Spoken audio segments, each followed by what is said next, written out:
Katika wakati tunaoishi kumekithiri uongo na hawa katika mitandao mbalimbali. Ni wakati ambao mtu anahitaji ilmu sahihi zaidi. Naona watu arwaibidha wamejaa, marwaibidha wamejaa katika mitandao. Ukifungua YouTube, huyu kasema ni lazima uwe na ilmu sahihi, usije moyo wako ukaingiwa na vitu vikachafua itikadi yako, vikaharibu imani yako, vikakuyumbisha katika dini yako. Ni lazima usome, au sivyo utasema mnatuchanganya. Kwa nini umekubali kuchanganywa? Kwenye mengine mbona hujakubali kuchanganywa? Unafuatilia na unajua. Mfano wa karibuni, bwana mmoja anaitwa Mziwanda. Mnafahamu maneno mabaya aliyozungumza dhidi ya mke wa Bwana Mtume sallallahu alaihi wasallam, Khadija radhiallahu ta'ala anha, kwa kutumia neno ambalo ni katika misimu, ni neno lililozuka katika jamii, ambao maneno haya misimu yanaweza kutokea na kuondoka, na si maneno rasmi wala sio lugha sanifu. Na katika athari yake mbaya ni maneno mengi yanakuwa yana matusi ndani yake. Neno la mshangazi. Neno hili ni msimu ambao umezuka, ni neno la kuzuka kwenye jamii fulani ya watu fulani, washenzi, wahuni, watu wa matamthilia, wa kuigiza huko na kadha. Mshangazi ni mwanamke fulani, ni mwanamke lenye umri mkubwa, lenye umbo hasa kubwa, lenye mali, linaloweza kulea watoto wa kiume, vijana barobaro wenye nguvu. Ndio ukitazama neno mshangazi la wakilisha hivyo kote, na ni neno sio maana lilikuwepo katika jamii. Shangazi ilikuwemo, mshangazi haikuwepo kwenye jamii yetu. Ama wanawake wakubwa wanaolewa na watoto au vijana ambao wamewazidi katika umri, au vijana wadogo, yani vijana umri wao mdogo, wanawake wakubwa, hawaitwi mshangazi katika lugha yetu. Toka tukulia sisi tunaona kuna watu kabisa, ukimtazama huyu ni mke ana miaka 40, kaolewa na kijana na miaka 30. Hatujawahi kusikia huyu akaitwa mshangazi. Hakuna.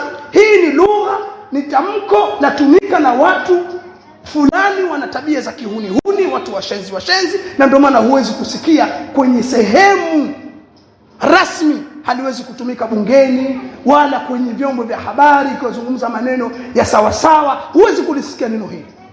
Leo neno hili uje useme Mama Khadija alikuwa ni mshangazi. Alafu Mziwanda ana tabia moja ya kujiona ni mtu ana elimu sana, kama ana akili sana hivi kuliko watu wengine. Ana kitu taalum, anafanya ni kusoma vizuri tu.